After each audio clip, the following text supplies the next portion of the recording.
York safety Marcus May questioned defensive coordinator Greg Williams' decision to bring an all-out blitz on the final play, saying, quote, "You gotta help us out." So, Shannon, how dumb was the blitz call? Skip, they're not losing under that Trevor Lawrence. I tweeted this, Skip.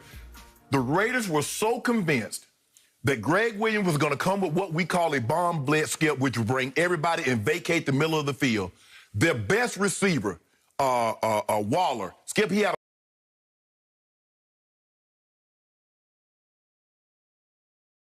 a career day going. He had 13 catches, 200 yards, and 2 touchdowns. They were so convinced they were coming with the bomb blitz, they left him in the block. Now, remind you, Skip, Derek Carr had missed Aguilar. How many times had he missed Aguilar? He had the deep post, the same one Jimmy Garoppolo missed Emmanuel Sanders with. He missed him on the end zone with that. He missed him like 3 times. The Jets did everything they could to help the Raiders. Skip, the running back ran out of bounds on 3rd down. And the referee kept running the clock, saying, well, he was going backwards. No, he wasn't. They pushed him out of bounds. This is how you know it. Because the head coach, Skip, he could hear everybody calls. He could hear the offensive coordinator when they make a call, or he could hear the defensive coordinator when they make a call. Why are we running bomb blitz in this situation? Skip, a field goal doesn't help you. It's 13 seconds on the clock. The only thing that beats you, Skip, is a touchdown. So what I'm going to do, I'm going to build a fence up at the goal line, and if you throw this ball, guess what? If I keep you in bounds, the game's going to, because he caught the touchdown with 5 seconds. So if I tackle him in bounds, the ball game's over.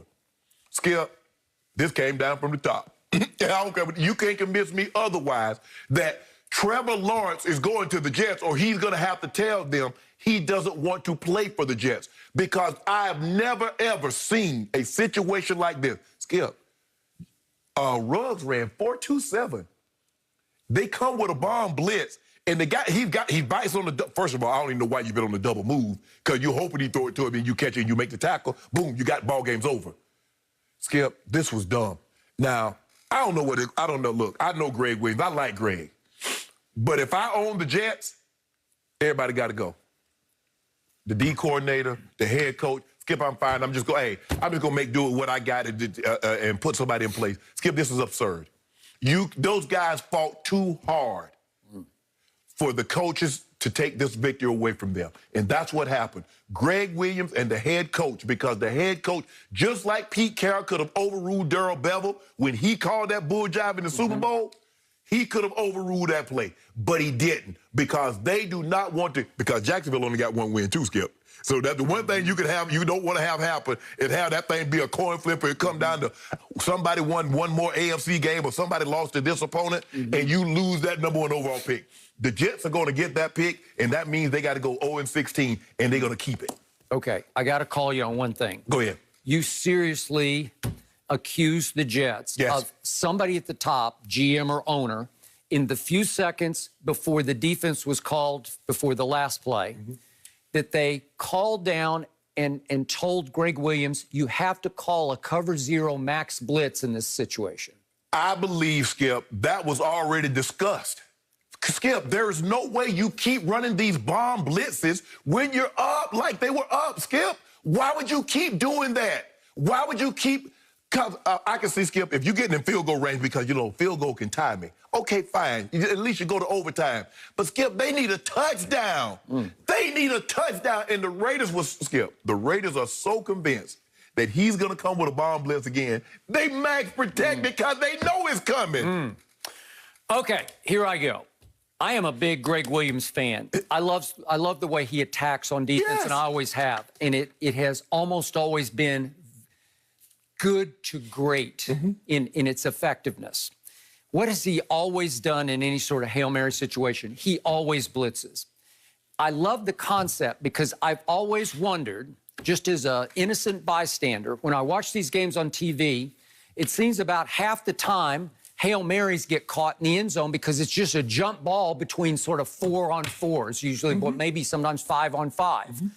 And that, if I were the defensive coordinator, it would horrify me to think that I'm going to make it a coin flip on the last throw of the game.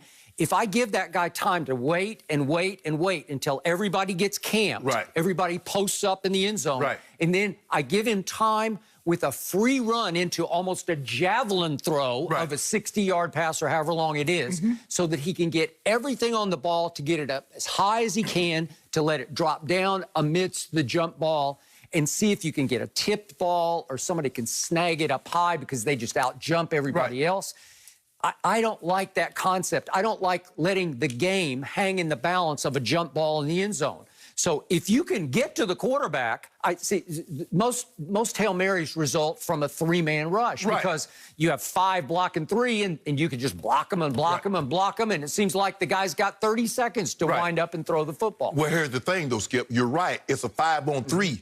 But what they had in this situation this is was different. Okay, but let's look at the play right before. Yes. What happened on the play before the play? If we could see that real quick. Yeah, what happened? They rushed 3. They rushed only 3, and all of a sudden Derek Carr steps up in the pocket, and Aguilar is gone for a touchdown. Why was he gone against basically a prevent defense? Because I don't know, Skip. I don't know what the secondary is doing. I don't know. Both of the safeties. Okay, think about what they got back there. The corners are rookies, okay? And the safety, one of them, except for Marcus May, who's a good player, but the other one's just a backup who'd never started for the Jets. It's Matthias Farley. Right. And he started some games for the Colts, but he'd never started for the Jets, okay? So he's just the backup. So you have 2 rookies, one of them undrafted, the guy who got burned, right? Whose name happens to be Lamar Jackson, but he's just undrafted out of Nebraska. The other kid's a 5th-round pick, but he's a rookie. Right. Okay? So that's who you're trying to defend with, and Aguilar just runs right through the whole defense. Right. And if the throw is on the money, you are done right there. Right. And then what's everybody going to say? The Jets are pathetic, right? Here's the thing. In a situation like that, what do we say, Skip? Nothing cheap, nothing deep. All you got to do is just keep backpedaling. What are you squatting for? So the problem is they're just terrible in the secondary. They are. They're beat up, and they're just not very good. So Greg Williams on the fly thinks, oh, God, we almost lost it right there. Well, I got one shot. We got to get home on this one. We got to get people. We need 2 free runners on Derek Carr, and we'll just knock him down before he can even wind up and throw it, right? Yes. And to your point, Darren Waller has 200 receiving yards, and I don't know if Gruden diagnosed this early, or I don't know if Derek Carr changed the protection at the line of scrimmage, but he had to change something on the fly, or Gruden changed or called it in the huddle for Darren Waller with 200 yards receiving. And by the way, for jump balls, is he not the best jump ball catcher? Like you said, he's having a career day. He is. Why would you want your best pass catcher in blocking? In fact, only 6 tight ends in history have gone over 200 yards in a game. And the one of them is sitting across from me, and he had 214, which is the most ever by a tight end. Am I right about that? You're right. Okay, so what if you, in your game with 214, it was against Kansas City? What if it had come down to a Hail Mary, and you're in the game, and all of a sudden you hear the protection changes and Shannon is blocking? How would you like it? Skip. Well, you'd be not happy. Actually, it actually happened that exact same way. Okay. We're playing Kansas City, and the game had gone into overtime, and I had what I have. This game, the 214? The 214. It happened, it went to overtime. It went to overtime. Mike was so convinced because Mike Shanahan, Greg Williams was the defensive coordinator. You should have told me this. Not Greg Williams, Greg Robinson. Oh, Greg Robinson. Greg Robinson. Okay, all right. He was our defensive coordinator. Okay, I got it. And in situations like this, he was on the sideline doing this, which means bomb. Yep. So Mike knows he's going to call it. He calls 50 protection. We run double go, get pass interference. We come on the field, kick a field goal, win in overtime. Okay, but did you block? I blocked. And did you actually get somebody? Yes, Skip. I was there blocking because 50 protection leaves me in. So now I got to stand and block. Okay. So it happened. And that's exactly what happened there. And if you see this play again, Jalen Richard is in the game. I'm not sure exactly why he's in the game, because usually you try to get 5 out into the pattern, 5 receivers out. Right. But Jalen Richard makes a heck of a block. He picks up the free runner. He goes across the formation to nail the blitzer from that side. Yes. Okay, and then my other problem with this is if Greg Williams is going to call what you call bomb blitz, 2 things have to happen. First, you have to know that you're good enough to get home, and they're not good enough to get home anyway, okay? And that's one of the reasons why you called that. If you have the Rams front, or New Orleans front, or let's say Pittsburgh's before Bud Dupree got hurt, then you say, I got you, because you're not going to be able to block me. So look what Matthias Farley, as I pointed out, a kid from Notre Dame, who hasn't started for the Jets all year. Look at what he's in the middle of the field, and I think he's going to cover. I think he's got Waller man-to-man. Right.